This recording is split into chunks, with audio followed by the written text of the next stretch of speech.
একজন মানুষ কতটা অসহায় হয়ে সে তার ভিতরের কথাগুলো ব্যক্ত করে।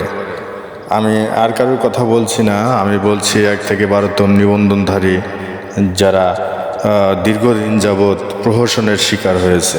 তার কথা শুনে আপনার হৃদয়ে হয়তো গলে যাবে। 10 কাঠা জমি পাচ্ছি, আমি 10 কাঠা জমি বিক্রি করে আমি 750 দরখাস্ত করছি।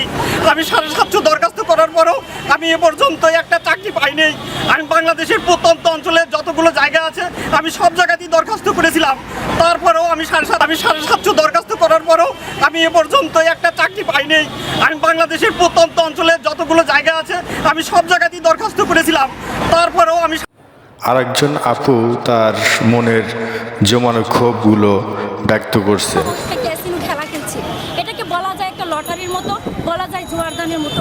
আমরা প্রতি বছর প্রতিটা গণবিজ্ঞপ্তিতে আবেদন করে বাংলাদেশের প্রায় প্রত্যেকটা জেলাতেই আবেদন করি। এতে আমাদের অনেক টাকা খরচ হয়, কিন্তু আমাদের তারপর যেদিন যখন আমাদের রেজাল্ট হয়, মেধা তালিকায় প্রকাশ করা হয়, তখন আমাদের রেজাল্ট আসে, আমাদের চাকরি হয়নি। অথচ গণবিজ্ঞপ্তি দেওয়ার সময় লেখা থেকে 54,000 পদে শিক্ষক নিয়োগ করা হবে। আমরা সবাই কেন তাহলে এই নিবন্ধনধারীরা বেকার আছি? প্রতি বছর অনলাইন ফিস দিয়ে আমাকে এনটিআরসিতে আবেদন করতে হয়। আজ এখানে অনেক কষ্ট নিয়ে ধার করে ঋণ নিয়ে আমাকে এই শাহবাগে আসতে হয়েছে। আমার বাবা অনেক কষ্ট করে আমাকে অনার্স এবং মাস্টার্স পাস করাইছে, লক্ষ লক্ষ টাকা খরচ করছে। নিবন্ধন পরীক্ষা দিয়েছি, সেখানে নিবন্ধন সার্টিফিকেট পেয়েছি।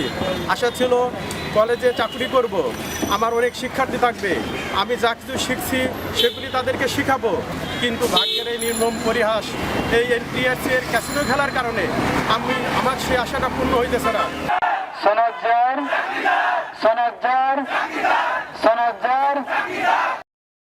এই ভিডিওর মাধ্যমে আমি জাতির বিবেক এবং যারা রাষ্ট্রপ্রধান এবং সংশ্লিষ্ট মন্ত্রণালয়ের দায়িত্বে, আমি তাদেরকে বলতে চাই এই দায়ভার কাদের? এই অসহায় মানুষগুলোর সাথে কেন এত প্রহসন করা হলো? দীর্ঘদিন যাবৎ তাদের চাকরি থেকে বঞ্চিত করেই রাখা হয়নি, শুধু তাদের সর্বোচ্চ বিক্রি করে তারা চেষ্টা করেছে চাকরির জন্য অ্যাপ্লিকেশন করার। তাদের যোগ্যতা থাকার পরও তাদেরকে নিয়োগ না দিয়ে বিভিন্নভাবে জাল সনদ বিক্রি করে তাদেরকে নিয়োগ দেওয়া হয়েছিল। এই প্রহসন আর কতদিন চলবে? আমরা তো আজ স্বাধীন রাষ্ট্রের নাগরিক, তাহলে একটা স্বাধীন রাষ্ট্রে কেন এত বৈষম্যের শিকার হবে?